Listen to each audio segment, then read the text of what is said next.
예.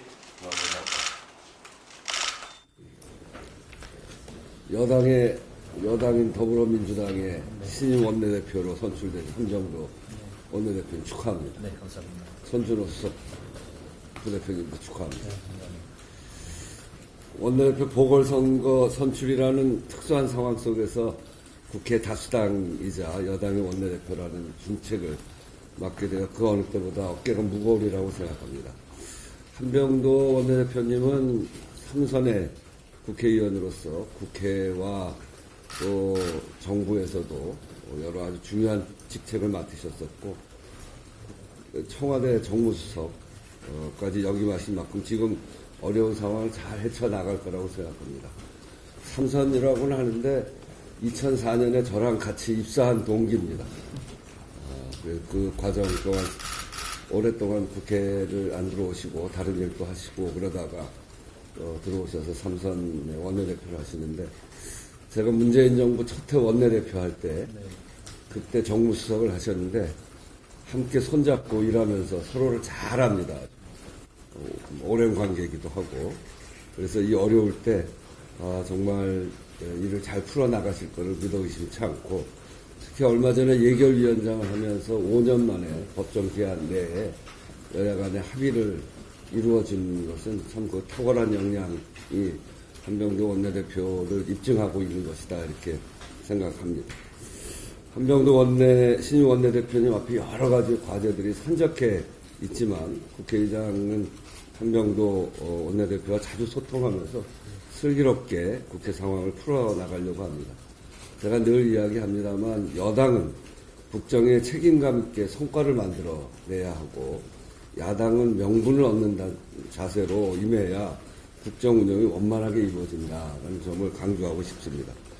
우선 쟁점 법안 처리에 있어서 여야 협의를 진행하시면서 조석한 신뢰 의장과 여야 원내대표 간 회동을 추진했으면 합니다. 1월 임시회 그리고 국회 운영에 관해서 논의할 점들이 많이 산적해 있습니다. 또 그리고 한 원내대표께서 우선 국회의장 또 뭐 우리 국민들이 많이 요구하는 이 개헌에 대비하기 위해서 그 국민투표법 개정을 주요 의제로 삼아 주셨으면 좋겠습니다.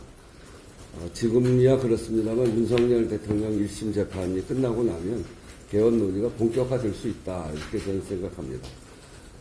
이 국민투표법은 개헌뿐만이 아니라 외교, 국방, 통일과 관련해서 주요 국가 정책을 결정하는 데 있어서 꼭 필요한 법인데 이 헌법재판소의 헌법 불합치 판정이 난 지 벌써 10년이 넘었는데도 국민투표법 개정조차 못하고 있다는 점 우리가 국회가 이 점은 주목해야 된다. 꼭 타파해야 된다 이런 생각이고요.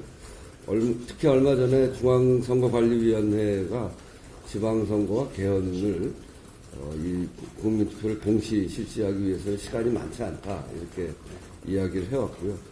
더 단단한 민주주의 그리고 지역 균형 발전을 위한 개헌 논의가 요구되는 상황이 되면 그럴 때 국민투표법을 개정하지 못해서 이런 일을 할 수 없다고 한다면 국회로서는 또 그 할 일이 아니고 국민들에 대한 도리가 아니다 이렇게 생각을 합니다. 국내 정치 상황뿐만이 아니라 국제 정세도 매우 복잡한 상황입니다. 그렇지만 한 대표님께서 당선 수락 연설을 하시면서 밝힌 것처럼 개혁과 민생 그 중요하다는 말씀에 적극 공감합니다. 국회의장도 여당의 원내 사령탑인 우리 한병도 원내대표님과 자주 소통하며 국민께서 신뢰할 수 있도록 국회를 만들 수 있는 그 점에 최선을 다하겠다는 말씀 드리면서 다시 한번 축하드리고 두 분 앞으로 자주 뵈면서 국회의를 깊이 논의해 나가도록 하겠습니다. 방문을 환영합니다.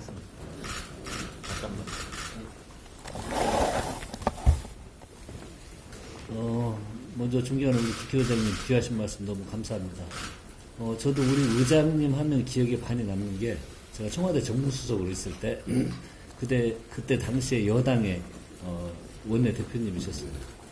근데 정말 이렇게 감동적이었던 게 협상을 하시고 주요한 국정 현안에 대해서는 필요하면 야당 개변 의원 방까지 방문을 하시면서 복도를 뛰어다니시는 모습을 보고 아 정말 대표님께서 이렇게 일을 하시는구나 라는 그 기억이 아주 남아 있었습니다. 저 개인적으로 아주 감동을 많이 받았는데 그런 거 좀 그때 옆에서 좀 많이 보고 배웠습니다.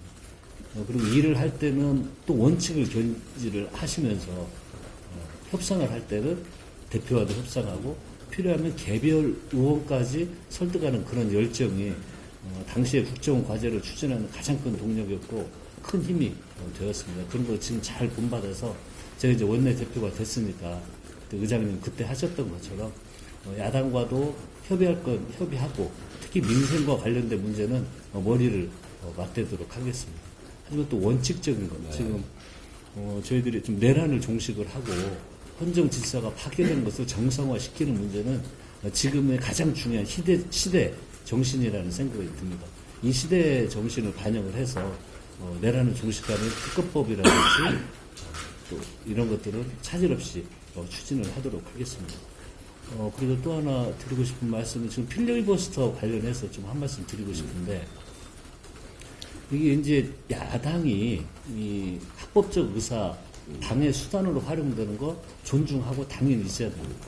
그런데 그게 자기들이 찬성하는 법안을 필리버스터를 본다든지 의장님이 거의 뭐 부의장님하고 의장님이 사회를 보기 힘들 지경까지 이렇게 몰리는 것은 이건 합법적인 필리버스터의 본령을 떠나는 문제라는 생각이 듭니다. 그래서 좀 국회의 원활한 진행을 위해서 예를 들어서 의장님이 사회를 보실 때 상임위원장이나 다른 의원에게 사회부를 좀 넘길 수 있는 문제라든지 국민들이 눈살을 찌푸리시는 게 본회의장에 필요하는데 한 명, 두 명 의원들 앉아있는 문제 이런 것도 좀 예를 들어서 뭐 정하지는 않았지만 뭐 5분의 1이 참석을 한다든지 뭐 이런 내용들을 가지고 좀 국회 원활한 의사 진행을 위해서 좀 해야 된다는 생각도 가지고 있습니다. 그리고 이런 문제들 다 잘 모아서 좀 진행할 수 있도록 하고 특히 그 민생 관련된 문제, 주요 국정과제 추진 문제는 언제나 의장님께 좀 찾아뵙고 상의 드리고 의견을 구하면서 잘 협의하도록 하겠습니다. 네, 감사합니다. 네, 이거 외로 전화를